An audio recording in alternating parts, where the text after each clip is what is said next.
Welcome to my channel. मैं दीपक चौरसिया अपने exam point पे स्वागत करता हूं। जैसे कि आप जान रहे हैं कि यूपीपी का एग्ज़ाम जल्द ही होने वाला है, तो हमारा ये सामान्य अध्ययन का ये दूसरा प्रैक्टिस सेट है और अच्छे से प्रैक्टिस सेट करिए।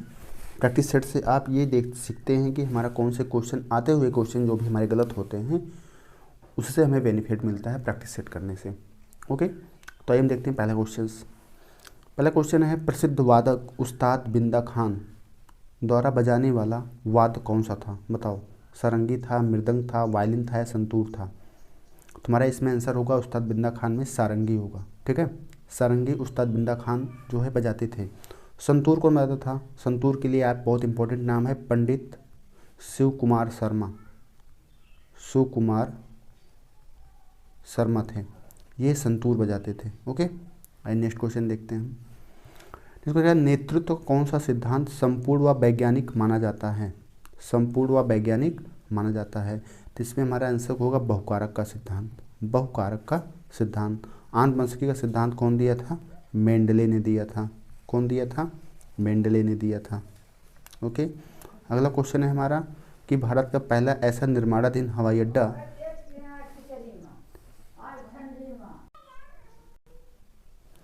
हमारा क्वेश्चन है, अड्डा जहां पर कार्बन उत्सर्जन शुद्ध द्वारा शून्य होगा, जिसका निर्माण 2024 तक पूरा कर लिया जाएगा।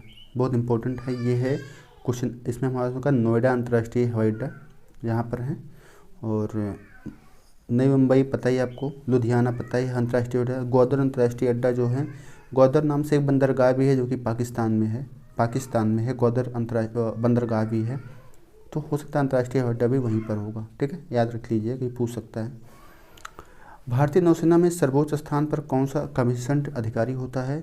नौसेना मतलब क्या होता है? जल सेना। जल सेना मतलब नेवी। नेवी आप जानते हो, नेवी जो कि जल सेना, हमारे वायुसेना, थल सेना और जल सेना होते हैं, तो जल सेना को ही हम नौसेना बोलते हैं। तो नौसेना होता क्या है कि इसमें सर्वोच्च अधिकारी जो होता है उसे हम एडमिरल बोलते हैं। क्या बोलते हैं? एडमिरल। एडमिरल क्या होता है? एक पोस्ट होता है, जैसे हमारी पुलिस में दरोगा, सिपाही, एसपी, डीएसपी होते हैं, ऐसे उसमें सबसे हाईएस्ट पोस्ट होता है एडमिरल। ओके, अगला क्वेश्चन हमारा है कि 15 से 17 दिसंबर 2021 के मध्य किस पड़ोसी देश के राष्ट्रपति अब्दुल हमीद के निमंत्रण पर भारत के राष्ट्रपति रामनाथ कोविंद राजकीय यात्रा किए थे? तो हमारा इसमें क्वेश्चन नंबर इसमें हमारा होगा बांग्लादेश। क्या होगा? बांग्लादेश होगा। ओके, बांग्लादेश होगा। नेक्स्ट क्वेश्चन, सबने अवज्ञा आंदोलन की शुरुआत के पहले वायसराय के गांधी को 11 सूत्रीय चेतावनी दिया गया था। हुआ क्या था कि सबने अवज्ञा आंदोलन ऐसा आंदोलन था, ये 1930-31 में हुआ था। डेट याद कर लीजिएगा, 30-31 में। इसमें 11 सूत्रीय चेतावनी दिया गया था, जो कि गांधी जी लंदन जा रहे थे मिलने।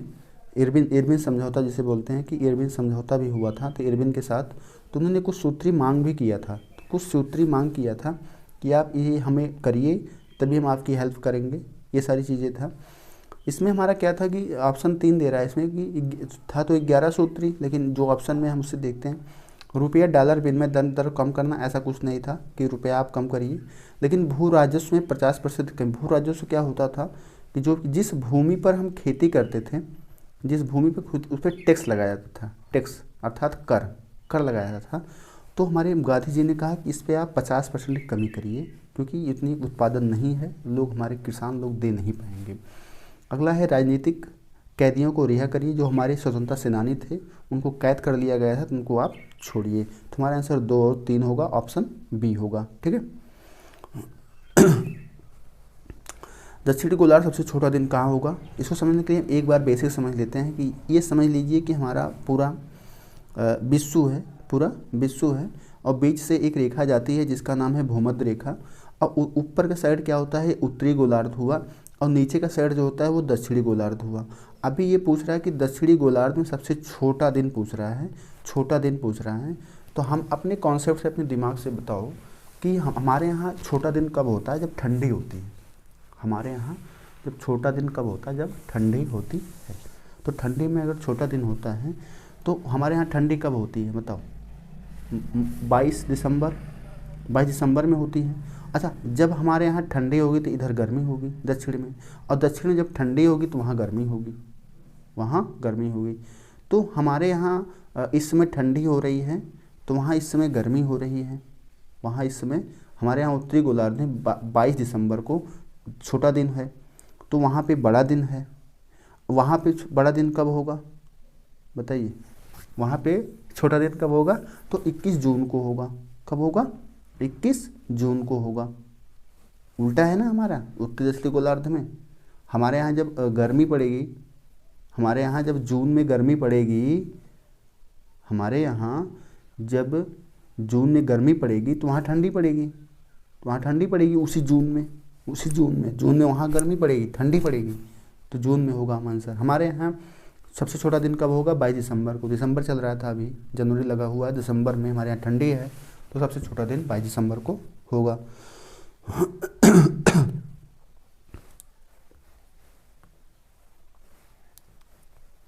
अगला क्वेश्चन देखते हैं। अनुसूचित जनजाति के संरक्षण के लिए एक क्षेत्र को अनुसूचित क्षेत्र के रूप में घोषणा करने की शक्ति किसके पास है। अनुसूचित जनजाति होता क्या है, इसे हम एससी और एसटी बोलते हैं। अनुसूचित जाति इनको बोलते हैं, अनुसूचित जनजाति बोलते हैं। जनजाति क्या होता है, जैसे थारू होते हैं, थारू हो गए, टोण हो गए, ये सारी क्या होते हैं, जनजातियाँ होती हैं। तो इनको एक क्षेत्र में संरक्षण के लिए इनको रखना, ये पावर किसके पास है, भारत के राष्ट्रपति के पास होता है। ऑप्शन बी हमारा होगा, ऑप्शन बी होगा। अगला क्वेश्चन हम देखते हैं। हाँ, 30 नवंबर 2021 को फॉर्च्यून इंडिया द्वारा भारत के 50 सर्वाधिक प्रभावशाली महिलाओं की सूची जारी की गई है। इस सूची में प्रथम स्थान किस भारतीय महिला को प्राप्त है। इसमें निर्मला सीतारमण प्रथम पर हैं और द्वितीय पर नीता अंबानी हैं। कौन है, नीता अंबानी, जो कि रिलायंस की सीईओ हैं। रिलायंस की क्या है, सीईओ हैं। ओके, अगला क्वेश्चन कह रहा है कि भारत के संविधान के किस अनुच्छेद के द्वारा अधीन राज्यों के राज्यपाल को अध्यादेश जारी करने की शक्ति प्राप्त है। देखिए अध्यादेश क्या होता है, एक कानून होता है, नियम होता है जो बनाया जा सकता है। तो पहले अध्यादेश जारी होता है, तो अध्यादेश राज्यपाल किस अनुच्छेद द्वारा जारी करता है, तो ये अनुच्छेद 213 के तहत जारी करता है। अनुच्छेद 213 के तहत राज्यपाल अध्यादेश जारी कर सकता है, इसको पावर दिया गया है। और 123 के तहत राष्ट्रपति जारी कर सकता है। ठीक है, अगला क्वेश्चन, निम्नलिखित में से कौन सी किताब सरोजिनी नायडू द्वारा लिखित नहीं है। देखिए इसमें द ब्रोकन विंग इन्होंने नायडू ने लिखा है, इसमें गोल्डन थ्रेशोल्ड भी नायडू ने लिखा है, और द बर्ड ऑफ टाइम भी लिखा है। इसमें हमारा ऑप्शन सी होगा, द गोल्डन बर्ड, ये नायडू जी का नहीं है। ओके, अगला क्वेश्चन देखते हैं हम कि निम्नलिखित में से कौन सी मिश्रित खेती है। देखिए मिश्रित खेती का मतलब ये मत समझ लीजिएगा कि एक ही खेत में 2-3 फसल हम बोएं तो उसे हम मिश्रित खेती बोलते हैं, नहीं। मिश्रित खेती में खेती प्लस पशुपालन को मिक्स करके हम उसे मिश्रित खेती बोलते हैं। तो हमारा आंसर कौन सा होगा, ऑप्शन सी, पशुपालन और फसल उत्पादन एक साथ जब हम करते हैं तो हमारा इसे बोलते हैं मिश्रित खेती। ठीक है, नेक्स्ट क्वेश्चन, निम्नलिखित में से किस राज्य में वाहिनी दरबार समाचार पत्र महिलाओं द्वारा महिलाओं के लिए प्रकाशित होता है, बताओ कौन सा है। Question number 13, question number 13 Madhya Pradesh, Madhya Pradesh होगा। नेक्स्ट क्वेश्चन है, नेक्स्ट क्वेश्चन आइए देखते हैं।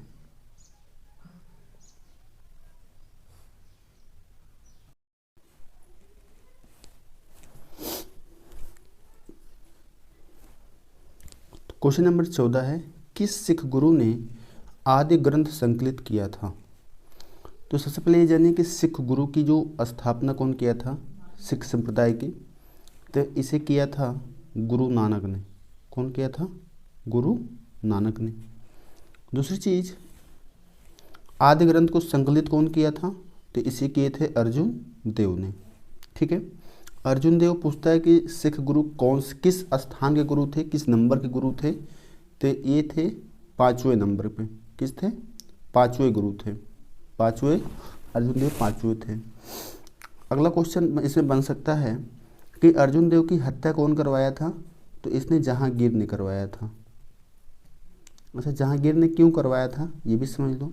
जहांगीर के एक पुत्र थे जिनका नाम था खुसरो। क्या नाम था, खुसरो नाम था। और ये खुसरो से और जहांगीर से बैठता नहीं था, तो अर्जुन देव ने खुसरो की सहायता किया था। क्या किया था, खुसरो की सहायता किया था।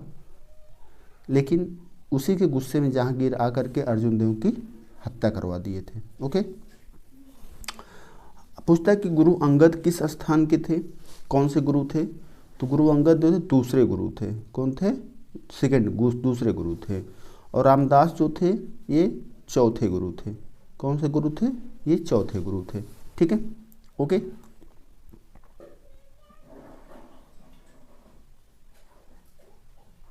आइए नेक्स्ट क्वेश्चन देखते हैं हम। तुलुओं के राजवंश की स्थापना किसने किया था?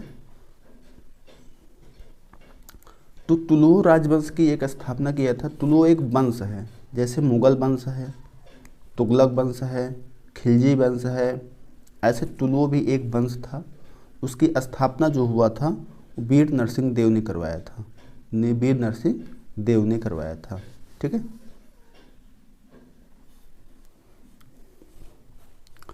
अगला क्वेश्चन है कि पहली बार भारत पर आक्रमण करने वाला मुस्लिम कौन था? बताइए।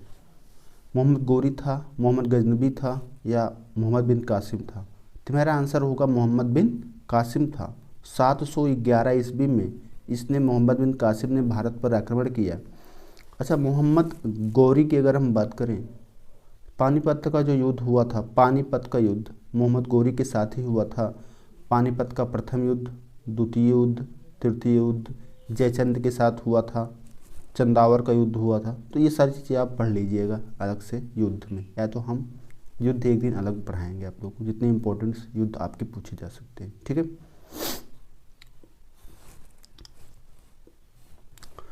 निम्न में से कौन से उपवेद नहीं है?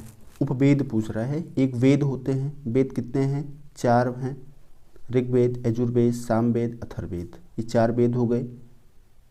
ऋग्वेद, सामवेद, अथर्ववेद, यजुर्वेद, ये सारे क्या हैं? अब इसमें पूछ रहा है कौन सा उपवेद नहीं है चारों में से? धर्मवेद, आयुर्वेद, शास्त्र, योग वेद, बताओ। इसमें जो आयुर्वेद है ये उपवेद नहीं है, और धनुर्वेद, शास्त्र और योग वेद, ये तीनों जो हैं एक हर वेद के उपवेद माने जाते हैं।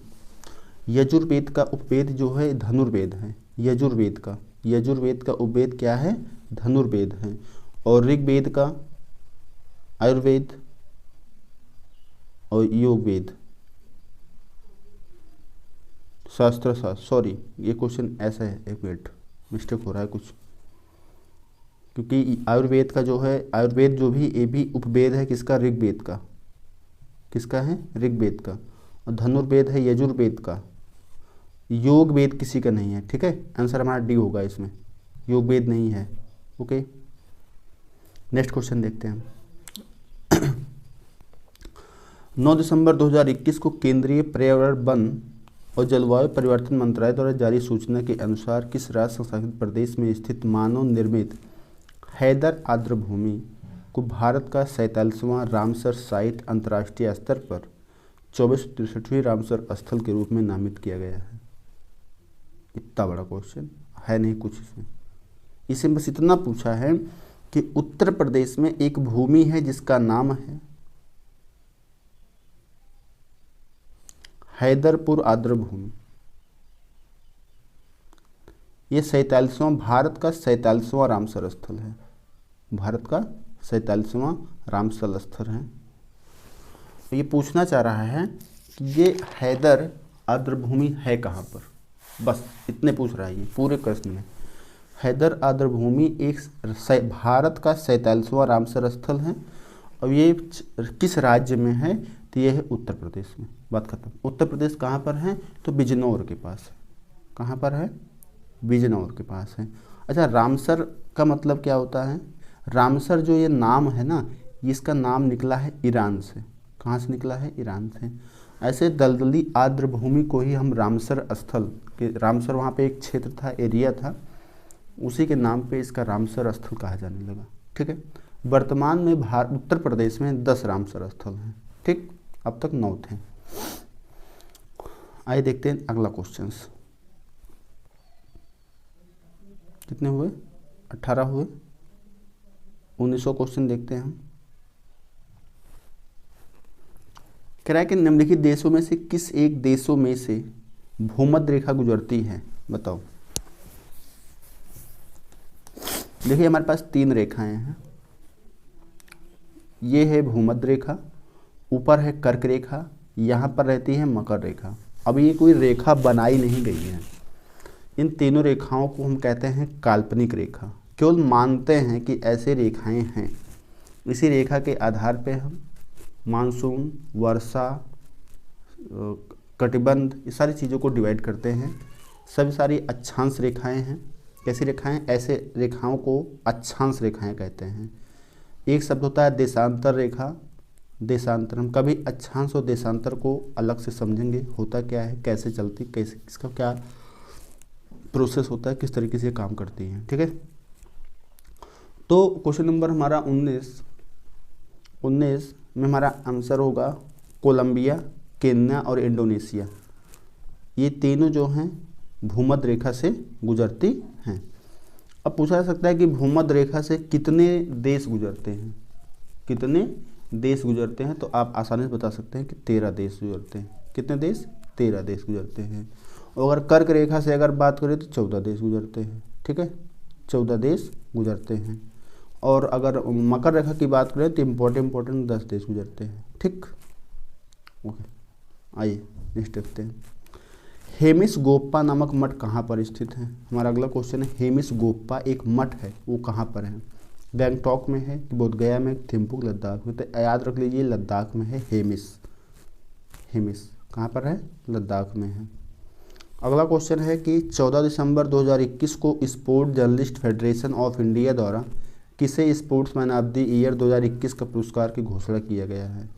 तो आसानी से आप बता सकते हैं, क्वेश्चन नंबर 21 का है नीरज चोपड़ा जी हैं। कौन है? नीरज चोपड़ा। अगला क्वेश्चन बहुत इंपॉर्टेंट है कि भारत में काजू का प्रथम परिचय कौन करवाया था? बताओ। काजू, कैसे हम जाना कि काजू भी होता है खाने के लिए? तो इन्होंने करवाया था पुर्तगाली। देखो पुर्तगाली ने बहुत सारी चीज़ों को यहाँ पे लाया है। अगर पूछता है तंबाकू कौन लाया है, तो ये भी जान लीजिए कि पुर्तगाली ही लाए हैं तंबाकू। मूंगफली, ये भी तंबाकू ने ही परिचय करवाया था। काजू कराया ही। आलू भी पुर्तगाली लाए थे। हम लोग जो आलू की सब्ज़ी खाते हैं, बिना आलू कोई सब्ज़ी नहीं बनती, ये पुर्तगाली लाए थे। एक प्रश्न और इससे याद करिएगा कि प्रिंटिंग प्रेस सबसे प्रथम कौन लाया था? तो भी पुर्तगाली ने ही लाए थे। पुर्तगाली ने ही लाए थे। ठीक है, एक चीज़ और जानिए, इसके संबंधित प्रश्न बनता है कि हमारे भारत में सबसे पहले आया कौन? तो पुर्तगाली आए। सबसे पहले कौन आया? पुर्तगाली। अंग्रेज तो बाद में आए थे, पुर्तगाली सबसे पहले आया था। और सबसे बाद में गया कौन? पुर्तगाली ही गए हैं। अंग्रेज जाने के बाद भी गोवा में कहाँ पर? गोवा में पुर्तगाली रह रहे थे, वहीं से ये सबसे लास्ट में लगभग 1968-69 में गए हैं। ठीक है, आइए अगला क्वेश्चन देखते हैं हम। किस भारतीय राष्ट्रपति ने आयरिश स्वतंत्रता संग्राम में भाग लिया और इसके लिए जेल भी गए थे? बताओ। Question number 23। बीबी गिरी थे। बीबी गिरी जी थे, स्वतंत्रता सेनानी में भाग भी लिए थे और जेल भी गए थे। नीलमा संजय रेड्डी की बात करें तो ये निर्विरोध जो है राष्ट्रपति बनने वाली हैं, पहली राष्ट्रपति बनने वाली हैं। ठीक है, पर्यावरण दिवस कब मनाया जाता है? बताओ। सबको पता है 5 जून को। कब मनाया जाता है? 5 जून को पर्यावरण दिवस मनाया जाता है। 25 के बाद के दिसंबर 2021 में भारत की अमूर्त सांस्कृतिक विरासत में से किसको यूनेस्को के द्वारा अंतर्राष्ट्रीय सांस्कृतिक विरासत सूची में शामिल किया गया? नवरोज को। नवरोज क्या है? ये बालबन के समय का एक त्यौहार था, तुगलक मतलब खिलजी वंश के समय का। वैदिक उत्तर नहीं, छऊ नहीं। कोलकाता का जो दुर्गा पूजा होता है हर साल, दुर्गा पूजा को जो है यूनेस्को एक ऑर्गेनाइजेशन है, विश्व विरासत, उसमें शामिल किया गया है। ठीक है, अगला क्वेश्चन देखते हैं। भारतीय संविधान सभा में कुल कितनी महिलाएं सदस्य थीं? आंख मूंद के याद कर लीजिए, 15 थीं। कितने?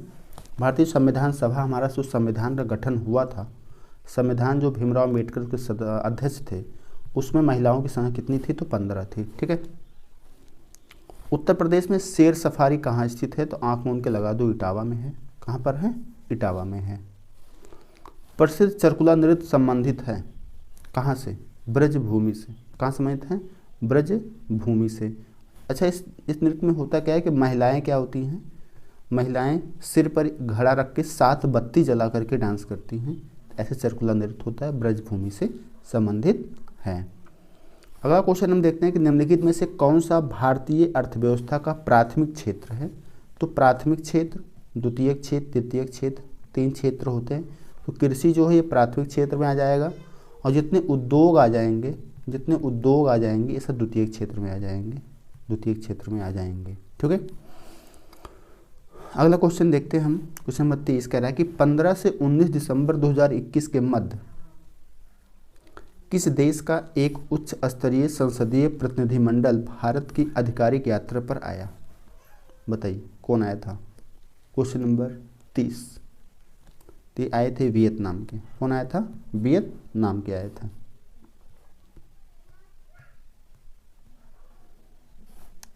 क्वेश्चन नंबर 31 हम देखते हैं कि आयात निर्यात बैंक स्थापित हुआ था। कब हुआ था बताओ। आयात निर्यात बैंक पूछ लेता है। क्वेश्चन नंबर 31 इसमें हमारा होगा 1982। डेट याद, ऐसे ऐसे देखो फैक्चुअल क्वेश्चन है, डेट है, आपको रटना पड़ेगा, याद करना पड़ेगा कि आयात निर्यात बैंक या एग्जिम बैंक कब स्थापित हुआ था। 1982 में। प्रथम भारतीय महिला जिसने एशियाई खेल में 400 मीटर दौड़ स्वर्ण पदक जीता है, बताओ कौन जीता है। क्वेश्चन नंबर 32 कमलजीत सिंधु होगा हमारा आंसर। कौन सा होगा, कमलजीत सिंधु। पीटी उषा भी दौड़ने में बहुत तेज है। मल्लेश्वरी जो है भारोत्तोलक है, कड़म मल्लेश्वरी, के से कड़म, इनका पूरा नाम है कड़म मल्लेश्वरी, ये भारोत्तोलक है। याद रखिएगा, ये पूछ लेता है कि कड़म मल्लेश्वरी किस लिए जानी जाती हैं, तो आप जानते रहिए कि यह जानी जाती हैं भारोत्तोलक के लिए। ठीक है, अगला क्वेश्चन देखते हैं हम। सार्क की पहली बैठक कहाँ हुई थी। तो सार्क की पहली बैठक कहाँ हुई थी बताओ। बेंगलोर में, इस्लामाबाद में, ढाका में या काठमांडू में, कहाँ हुआ था।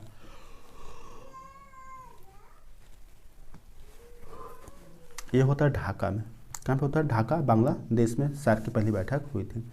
अच्छा, सार्क में कितने देश हैं बताओ। सार्क में कितने देश हैं, इतना समझ लो कि भारत से संबंध जुड़े जितने देश हैं सब हैं इसमें। अब बताओ भारत से कौन कौन देश जुड़े हैं। पाकिस्तान से शुरू करते हैं। पाकिस्तान हो गया, इधर नीचे आएंगे लक्षद्वीप के पास मालदीव हो गया, मालदीव है। उसके बाद आएंगे तो श्रीलंका हो गया। उसके बाद आएंगे तो बांग्लादेश हो गया, बांग्लादेश हो गया। इसके बाद भूटान है, भूटान हम लगा देंगे।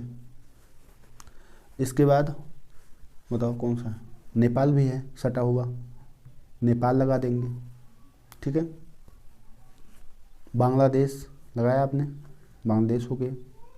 और अफगानिस्तान, अफगानिस्तान, इतने देश सटे हुए हैं।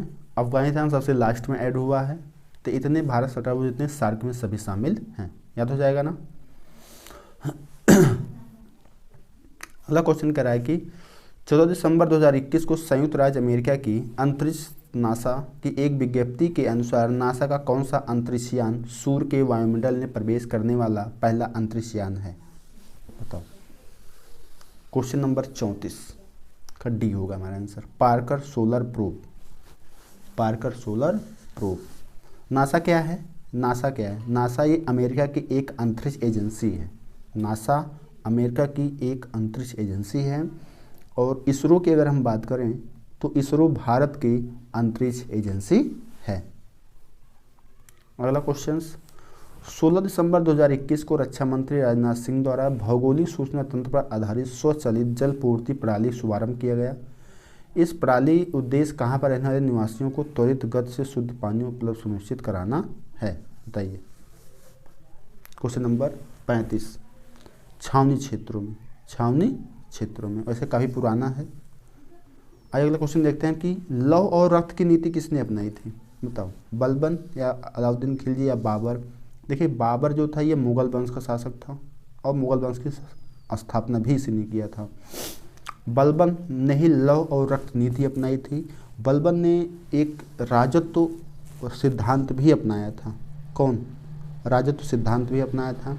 बलबन ने ही सिजदा और पैबोस, सिजदा और पैबोस नामक एक नियम भी अपनाया था, एक नीति था जिसमें झुक करके प्रणाम किया जाता था, ऐसी नीति थी सिजदा व पैबोस। तो बलबन ने ही शुरू किया था। तुम्हारा आंसर बलबन होगा इसमें। टीपू सुल्तान कहाँ का शासक था? तो आप बता सकते हैं मैसूर का शासक था। और टीपू सुल्तान मारा गया, कब मारा गया? चतुर्थ आंग्ल मैसूर युद्ध में। आंग्ल मैसूर युद्ध में टीपू सुल्तान मारा गया। ठीक है। टीपू सुल्तान के पिता कौन थे? हैदर अली थे। इनके पिता हैदर अली थे। ठीक है। हमारा लास्ट क्वेश्चन है जीएस का, संविधान का 52वां संविधान संशोधन संबंधित है किससे? तो 52वां संविधान संशोधन हमारा दल बदल से संबंधित है, आप जानते रहे हैं। निर्वाचन अनुच्छेद 324 है, इसमें अनुच्छेद 324 में निर्वाचन का प्रावधान किया गया है। तो हम इसके बाद हिंदी भी करवाएंगे। तो हम जो लोग हमारे चैनल पे नए हैं उनसे हम कहना चाहेंगे हमारे चैनल को सब्सक्राइब करें, लाइक करें और शेयर करें, कमेंट जरूर करें। Thanks for watching.